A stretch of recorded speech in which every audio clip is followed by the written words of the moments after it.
누가복음 7장 18절입니다. 18절부터 35절까지입니다. 세례 요한의 질문에 대한 답변과 세례 요한에 대한 평가라고 그렇게 말을 할 수가 있겠죠. 18절서부터 이제 23절까지는 세례 요한의 질문에 대한 답변입니다.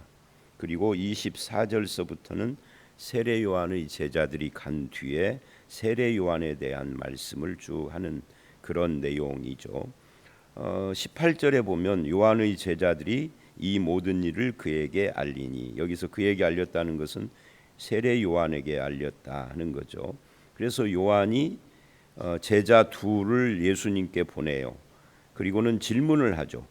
오실 그이가 당신이오니까 우리가 다른 일을 기다리오리까 라고 그렇게 질문을 합니다. 이 질문이 특별한 질문이고 또 이상한 질문이에요. 왜냐하면 세례 요한은 예수님을 세상에 소개한 사람입니다.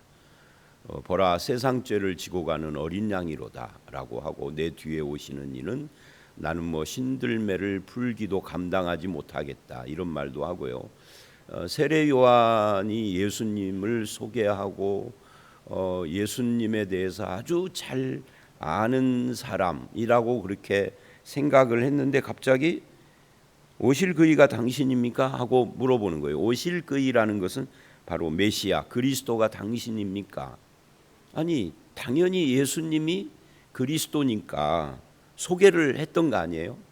그런데 왜 이런 질문을 할까 하는 그런 의문이 생겨요. 그래서 이것은 특별한 질문이라기보다는 이상한 질문인 거죠.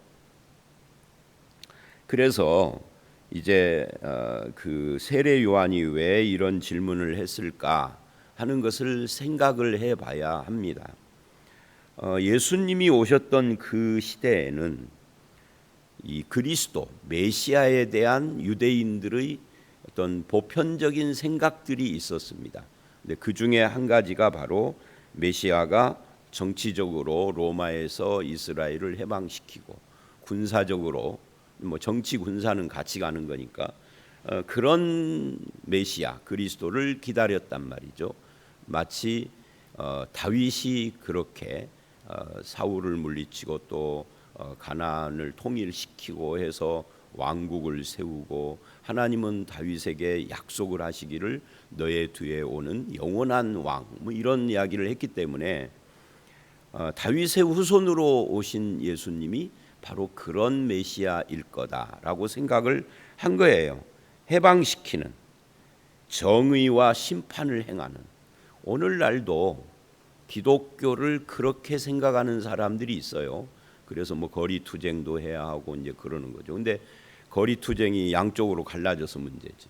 어떤 것이 정의인지 각자 정의라고 하니까 하나님만 아시겠죠. 그러니까 오늘날의 한국교회 상황하고 좀 유사한 거예요. 한국교회 상황하고 유사는 하지만 같은 거는 아니죠. 그런데 예수님은 정치적이고 군사적인 메시아로 이 땅에 오신 것이 아니에요. 정의의 심판을 내리려고 오신 그런 분이 아니에요. 예수님의 심판은 예수님이 재림하셔야 이루어지는 거죠. 그 전에 예수님은 구원자로 오신 거잖아요. 또 은혜를 베풀려고 오신 거고, 십자가를 지러 오신 거고. 그런데 이 유대인들은 자기들이 죄인이라는 것을 몰랐어요. 그래서 누가복음에는 그런 장면들이 여러 군데 나오죠. 대표적으로 바리새인, 서기관, 장로, 이런 사람들은 자기가 죄인이라는 걸 모르니까 죄인들과 함께 어울리는 예수님을 비난하고 싫어하고 그러는 거죠. 그래서 내가 죄인이라는 생각이 없는 사람들은 오늘날도 똑같아요. 정의만 부르짖지 회개할 줄도 모르고 하나님의 은혜도 모르고. 그래서 그런 오해를 가지고 있기 때문에 예수님은 이 사복음서에 보면은 자기를 다윗의 자손이라고 안 부르십니다. 항상 뭐라고 그래요? 본인이 본인 이야기를 하실 때에는, 남들이 말할 때는 다윗의 자손이요 뭐 이런 이야기를 하지만 예수님 본인이 본인 이야기를 할 때는 항상 인자라고 해요. 왜냐하면 이 다윗의 자손이라는 이 호칭이 오염됐기 때문에 그러는 거예요. 다윗의 자손이라면 다윗처럼 그런 왕국을 세워라, 그런 정치 군사적 심판하는 메시아가 되라 하는, 그러니까 성경은 그런 이야기가 아닌데 사람들이 오해하니까 다윗의 자손이라는 호칭이 틀린 것이 아니라 사람들이 오염시켰기 때문에 그 호칭을 안 쓴 거거든요.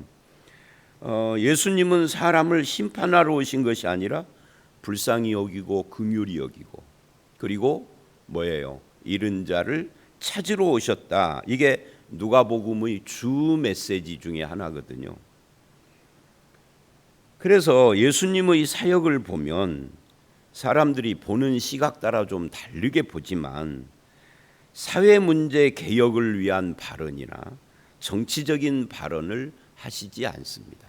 근데 이제 어떤 사람들은 아니다, 뭐 예를 들면 희년 이야기는 사회 문제를 말하는 거다 이렇게 말하기도 하고, 또 뭐라 그럴까, 세례 요한 같은 경우를 보면서 헤롯을 지적하다가 감옥에 가고 순교를 했지 않느냐, 우리도 그래야 한다 뭐 이런 이야기들 하고 그러지만, 그러나 정직하게 성경을 다시 읽어보면 인간의 죄를 이야기를 한 거죠.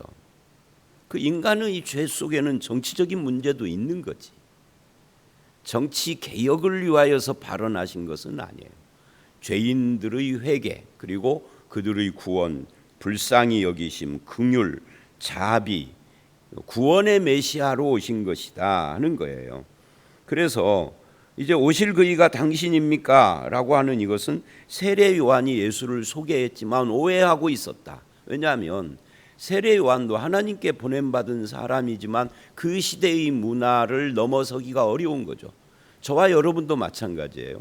예를 들면 제가 이런 새벽에 설교한 것이 녹음이 돼가지고 100년 뒤에 사람이 들었다라고 한번 쳐보십시다.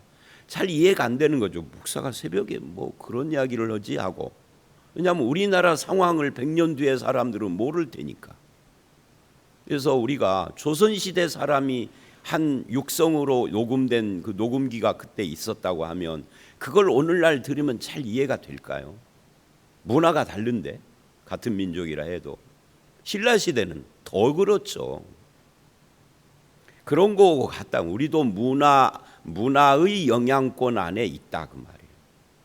100년 뒤에는 주제가 달라지겠죠. 관심사라든지.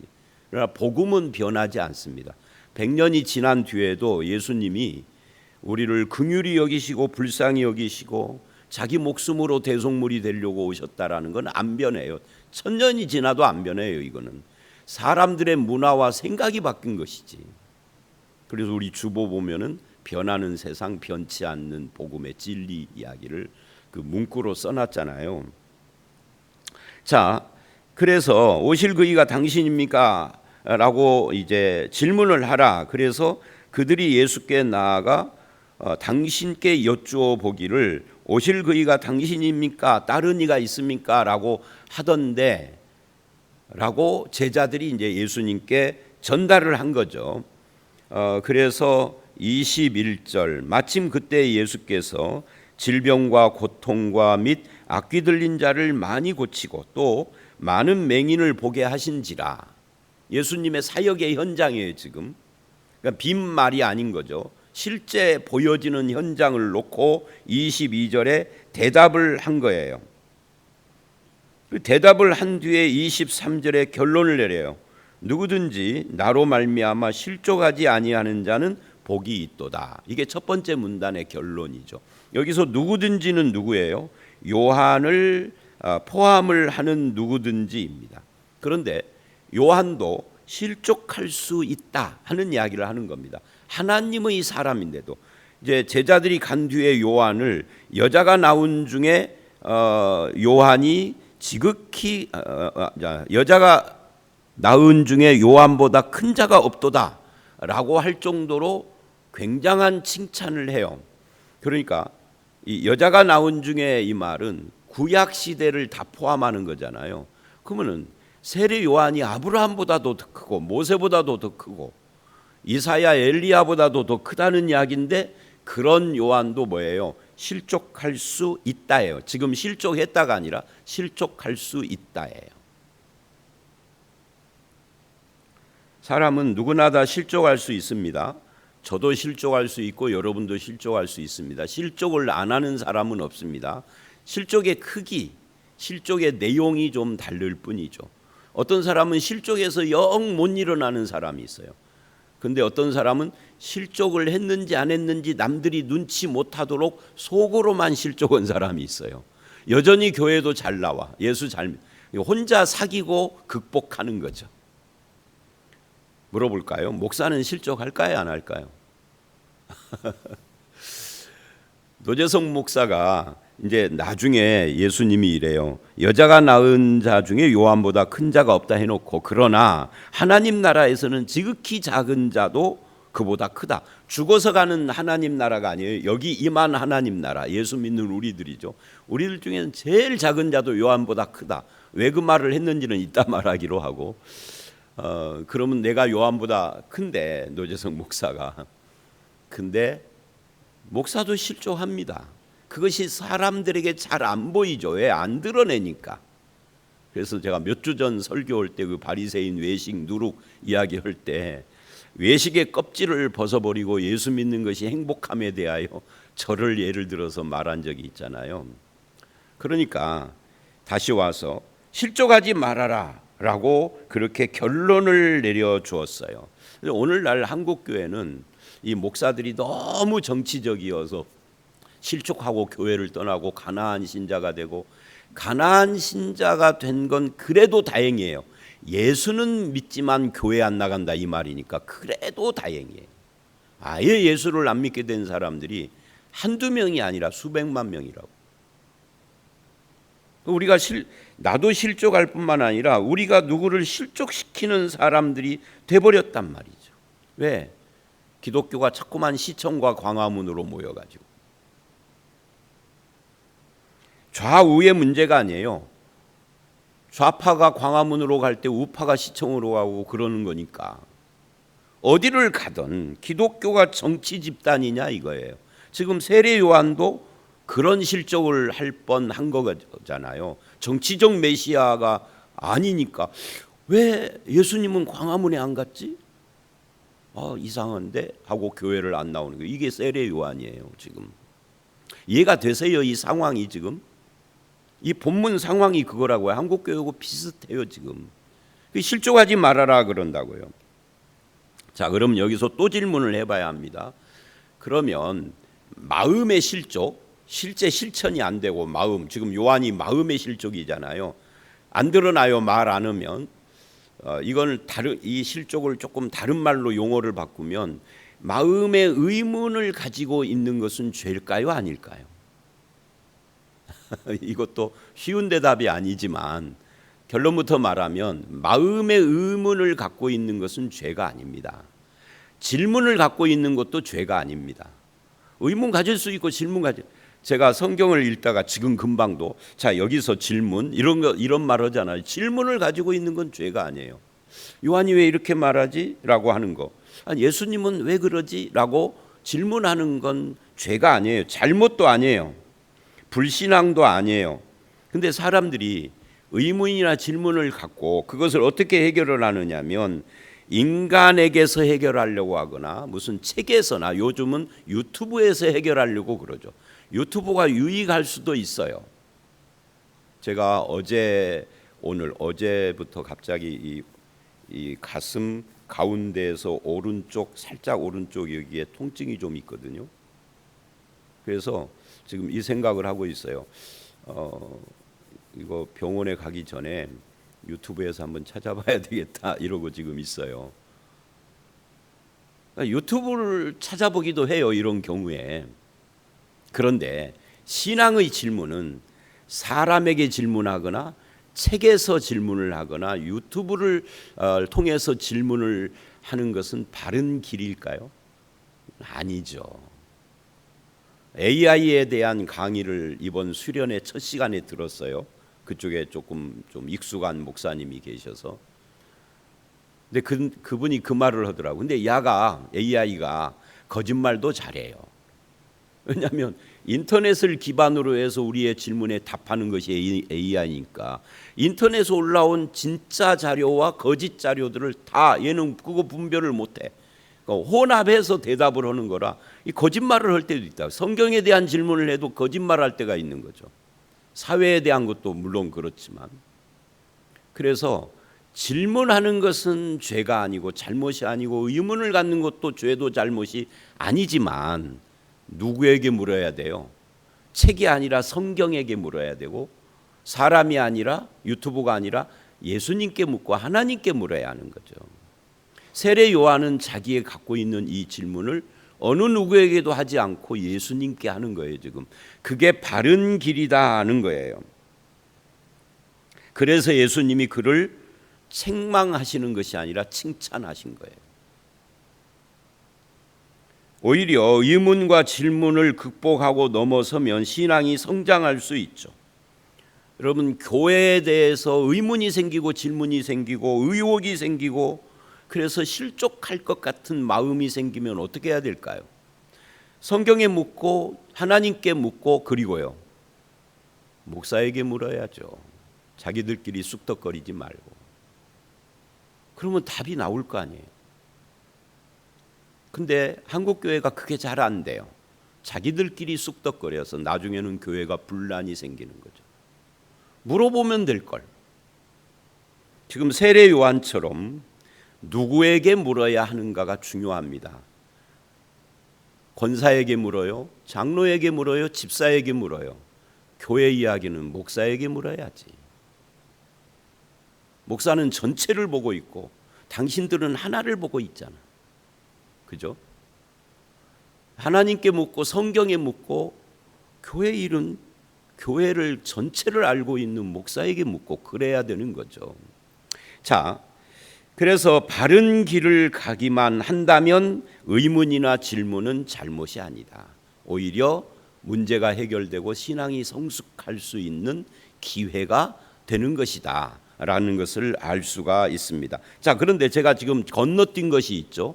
그게 뭐냐면 23절의 결론으로 가려고 22절을 건너뛰었어요. 22절이 뭐죠? 예수님의 답변이에요. 어떤 상황의 답변이죠? 21절에 마침 질병을 고치고 악귀를 쫓아내고 많은 맹인을 보게 하는 그런 상황 속에서 답변을 하는데 이렇게 대답을 합니다. 너희가 가서 보고 들은 것을 요한에게 알려라. 여러분, 사람은요 자기가 보고 들은 대로만 말을 해도 상당히 괜찮은 사람이에요. 보고 들은 것을 왜곡시키고 증폭시키고 축소시켜서 문제인 거죠. 보고 들은 대로 말을 해라. 지금 보고 들은 것이 21절이잖아요. 이 상황을 말을 해라. 그리고 이 말을 덧붙여라 하고 뭐라고 하느냐 하면 맹인이 보고 못 걷는 사람이 걸으며 나병 환자가 깨끗함 받고 귀머거리가 들으며 죽은 자가 살아나고 가난한 자에게 복음이 전파된다 하라. 그리고는 실족치 말라고 해라. 이게 뭔 말이에요? 예수님이 이 말씀이 이게 이사야 35장 5절로 10절 말씀이에요. 이사야 35장이 뭔데요? 메시아가 올 때의 일어날 일을 예언한 말씀이에요. 그러니까 메시아가 오면은 이런 일들을 한다라고 기록되어 있다. 내가 하는 일이 바로 그거다. 안 하고가 아니라 너네들이 지금 본 그대로 가서 이 본 상황을 그대로 말하면서 이사야의 말씀을 거기에다가 첨부해서 이게 이사야 35장 말씀이 이루어지고 있는 현장을 우리가 보고 왔습니다라고 해라. 즉 성경의 답변을 한 겁니다. 예수님이 내가 그 일을 위하여서 왔다. 이 일을 압축하면 뭐예요? 구원자 예수로 왔다. 긍휼히 여기고 불쌍히 여기는 자비의 예수로 왔다 그 말이에요. 자비의 그리스도로. 심판의 그리스도는 지금이 아니다 그 말이에요. 여러분 한번 생각을 해볼까요? 지금 심판하면은 누구도 심판받을까요? 어쩌면 나도 여러분도 심판받을 수 있죠. 그런데 주님이 나에게 구원자로 먼저 오셨기 때문에 내가 심판을 면제받은 거예요. 그거를 알아야 하는데 그걸 몰랐다는 거예요. 예수님 시대의 사람들이. 자, 그래서 이제 이런 이야기를 한 다음에 그들이 떠나고 24절 이하의 요한을 평가합니다. 뭐라고 평가를 하느냐면 이렇게 평가를 합니다. 무리에게 요한에 대해서 말씀하여 너희가 무엇을 보려고 광야에 나갔더냐? 갈대냐? 또는 부드러운 옷 입은 사람이냐? 여러분, 이 갈대, 흔들리는 사람, 부드러운 옷 입은 사람이 고관 대작들, 부자들, 이런 사람들을 말하는 거예요. 이런 사람들이 화려한 옷을 입고 사치하게 사는 어디에 있다고요? 왕궁에 있다. 그러면 너희가 무엇을 보려고 나갔느냐? 26절 계속 지금 이야기를 하고 있죠. 뭐라고 해요? 선지자냐? 선지자를 보러 갔느냐? 옳다. 요한은 선지자보다 훌륭하다. 이렇게 나간 거예요. 그러면서 성경 말씀을 또 인용을 해요. 기록된 바 하면서 뭐라고 하느냐면 이렇게 말을 합니다. 27절에 내가 내 사자를 내 앞에 보내노니 그가 내 앞에서 내 길을 준비하리라. 여기서 나는 하나님이에요. 내 사자는 요한을 말하는 겁니다. 네 앞에 설 때 너는 예수 그리스도를 말하는 겁니다. 하나님이 예수님 앞에 요한을 보낸다 하는 것을 구약에서 이미 예언을 했다라는 것을 지금 말하고 있는 거죠. 그러니까 자기에게 의문을 가지고 질문을 했지만 요한을 예수님은 비판하지 않아요. 그 질문에 대답을 해주시고 오히려 칭찬을 하는 거예요.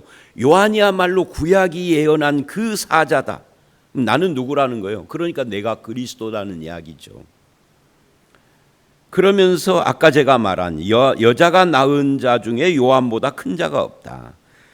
예수님은 구약의 모든 선지자들보다 요한이 크고 구약의 모든 우리가 아는 인물들보다 요한이 크다 그래요. 그러면 요한이 왜 크죠? 키가 큰 건가요? 아니죠. 요한이 한 일이 큰 건가요? 예. 요한이 한 일이 커요. 뭐를 했는데요? 다윗처럼 그렇게 엄청난 나라를 세웠습니까? 아니면 솔로몬처럼 성전을 지었습니까? 황금으로. 뭐를 했습니까? 또는 그 에스라서에 나오는 그런 인물들처럼 포로 해방, 민족 해방을 주도했습니까? 그런 거 아니에요. 딱 한 가지, 요한이 한 건 딱 한 가지예요. 메시아를 소개한 거예요. 그거 말고 세례 요한이 한 일이 뭐 있어요? 뭐 세례 주고 뭐 그런 일을 했지만 메시아를 소개한 것, 메시아를 소개했다는 건 뭐죠? 예수 그리스도를 소개했다는 것은 구약 성경의 완성이라는 뜻이죠. 그래서 구약의 모든 사람들보다 크다는 이야기예요.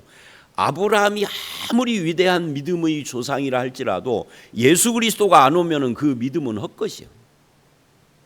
모세가 아무리 대단하고 그 율법을 받은 자라도 예수님이 안 오면 율법 성취가 안 된 거라 아무것도 아닌 거예요. 우리는 구약의 율법을 믿는 자들이 아니잖아요. 율법의 성취이신 예수를 믿는 거지.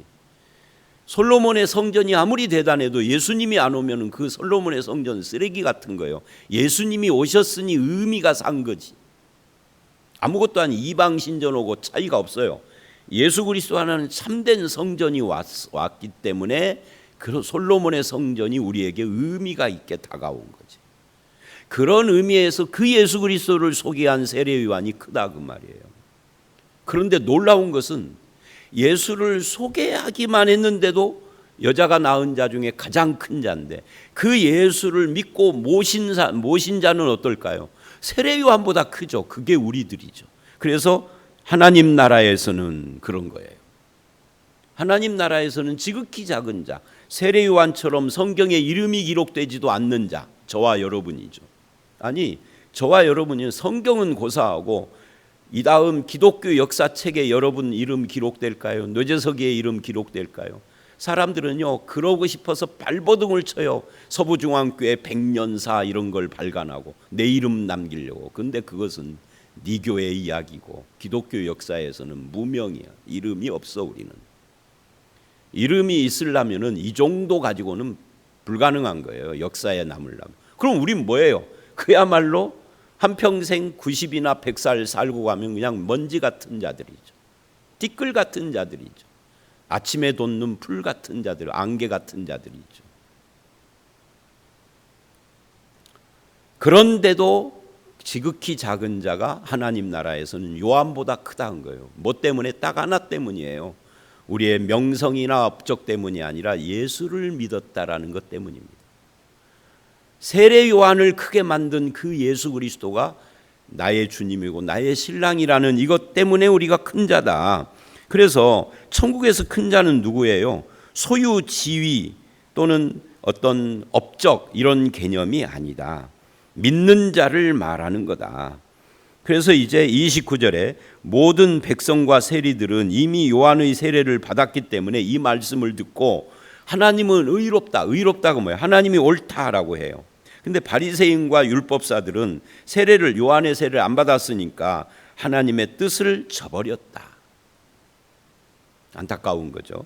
그리고 이제 31절로 35절에는 유명한 비유가 나옵니다. 이 세례 요한 사건하고 관련된 거죠. 이 세대 사람들을 무엇으로 비유할까?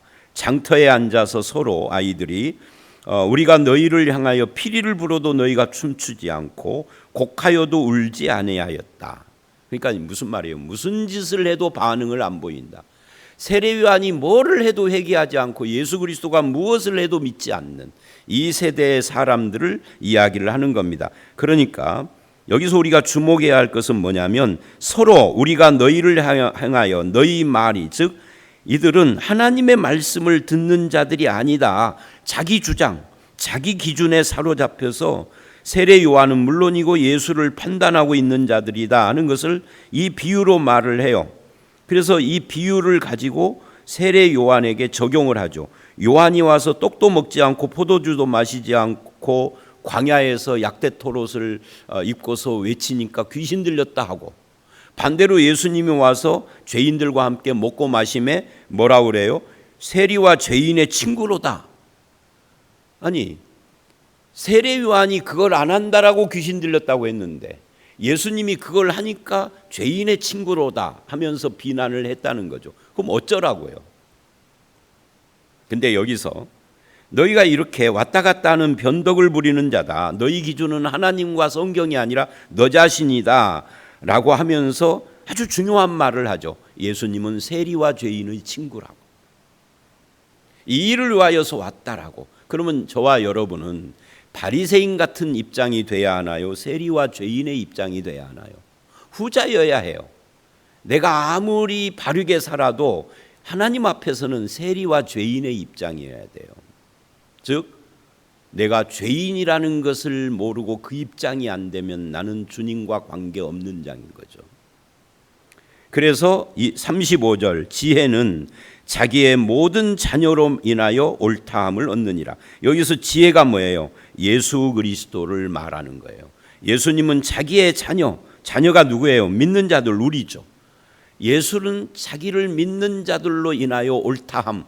하나님은 의롭다라고 하는 의롭다가 옳다잖아요. 여기서는 옳다라고 직접 말을 하죠. 왜?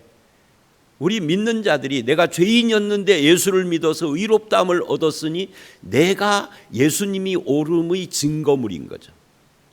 자, 오늘 이제 내용이 많아서 지금 길어졌는데 이렇게 결론을 내리십시다.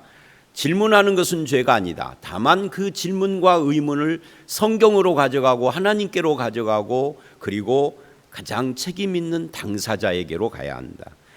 그런 다음에 우리는 세례 요한보다 큰 자다. 하나님 나라에서. 왜 그러느냐? 예수 믿었다는 것 때문이다. 그리고 나로 말미암아 예수님이 옳다함을 얻는 거다. 그러면 나는 예수 그리스도를 증거하는 증거자가 돼야 합니다. 입술로만이 아니라 나라는 사람 자체가 예수를 증거하는 사람이어야 한다는 거죠. 그 삶이 내가 말하는 거, 내가 행하는 거, 내가 마음 쓰는 거, 이 모든 것이 예수를 증거하고 나타내는 그런 열매를 맺는 저와 여러분들이 되시기를 주의 이름으로 축원합니다. 함께 기도합니다. 하나님 아버지, 세례 요한이 예수님께 질문을 하고 예수님은 이사야서를 통하여서 내가 구원자로 왔다라는 것을 보여주고 세리와 죄인의 친구가 되신 예수님을 말씀하셨는데, 아버지 하나님, 우리가 그런 예수님의 친구가 되고 예수 그리스도를 구주요 신랑으로 모신 주님의 백성이 됐다라는 것이 얼마나 큰 축복인지 이제 알았습니다. 아버지 하나님, 내 기준, 내 생각대로 사는 자가 아니라 내 기준과 주장을 내려놓고 예수 그리스도의 뜻을 따라 사는 저희들이 되게 하여 주시옵고, 우리의 말과 우리의 습관과 행동과 우리의 삶으로 예수 그리스도가 옳다를 증명하는 그런 성도로 살아가도록 인도하여 주시옵소서. 예수님 이름으로 기도드렸사옵나이다. 아멘.